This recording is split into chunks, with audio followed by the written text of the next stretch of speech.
On the joyful occasion of the 125th anniversary of the foundation of the Daughters of St. Camillus, I feel the ardent desire to raise to God a hymn of praise and benediction in the inspired words of our blessed foundation for the marvelous things he has done in favor of our congregation.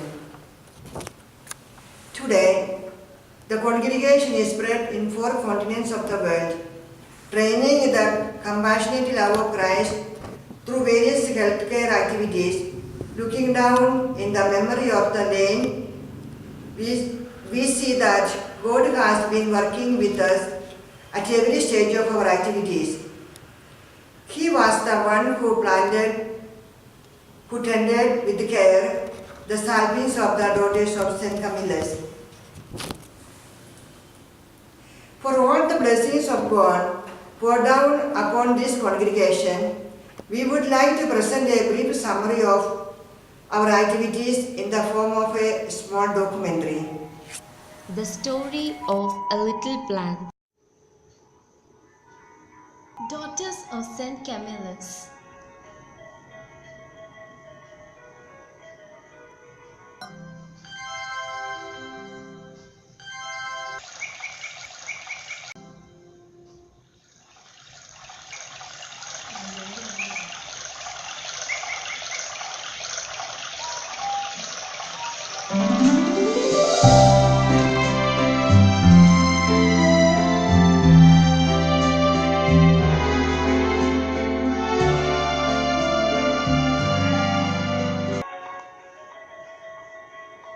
This story began with 3 wonderful persons who had been the foundation of the little boat of the Daughters of St. Camillus.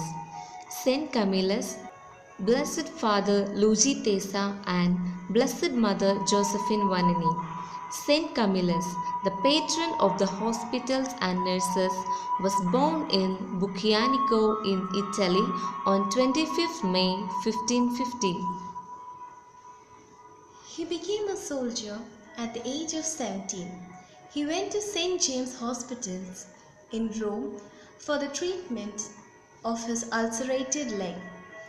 He was found by a kind-hearted Capuchin named Father Philip Neri, made him to turn back from his loose living by his advices.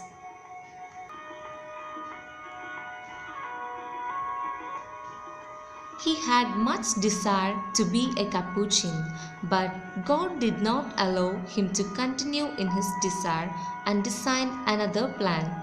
Camillus went to Rome for his theological studies and was ordained in 1584 as a priest. His ardent zeal and compassionate heart made him to gather a group of men to care the sick people in and out of the hospital of Rome.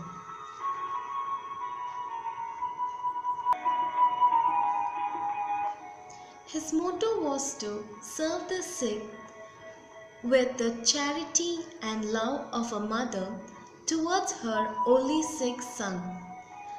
Thus the Camillian order was formed at the new school of charity to serve the sick and the poor by seeing them the image of the crucified Lord.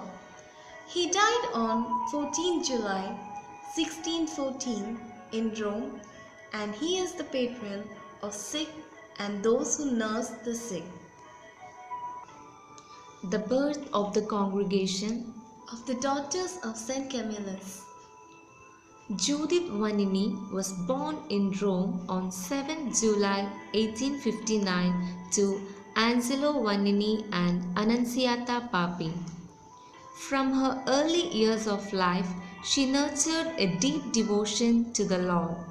After the death of her parents at the age of 7, she was taken care by her aunt and was later placed in the hostel of Sisters of Charity at Torlonia. After her studies, she wanted to dedicate her life to the Lord by joining into the Daughters of Charity. Unfortunately, twice she was sent out of the convent due to her illness. God had a secret plan for this humble soul, and so mysteriously arranged an encounter with Father Luigi, Camillian priest, who had been entrusted with a mission of starting a female branch for the Camillian order. Father Luigi was born in Conigliano, Italy on 1st November 1841 to Dr. Augustus and Catherine. Luigi learned and nurtured a tender loving care towards the sick people after the example of his father. Luigi learned the virtues of heart from his mother, who was a pious woman. After the death of his father in January 1850, he expressed his desire to enter into the Camillian order and later entered the congregation on 29 October 1856. Father Tessa was ordained on 21st May 1858. He was entrusted with the mission of founding the female branch for the Camillian order and was looking for the things needed for it. The Holy Spirit worked through them and God arranged for a retreat in Rome. Judith was participating in it. On December 17, 1891, Judith expressed her desire to join in a congregation and told Father Tessa that she had been rejected twice. Perhaps God may be calling you to become the founder of some congregation. He told her that he is looking for a devout soul who will be able to carry out the same mission of Camillus among the women. Father, let me think and pray, was her reply. She accepted the will of God and gave her consent. Thus, the tiny plant of the Daughters of St. Camillus was planted on 2nd February 1892 with the charism of serving the sick with the attitude of a loving mother towards her only sick son. Based on the teaching of the Gospel, I was sick and you visited me, the tiny seed was sprouted and grew with the warmth of their radiant love. In spite of so many oppositions, the fragrance of charity spread far and wide.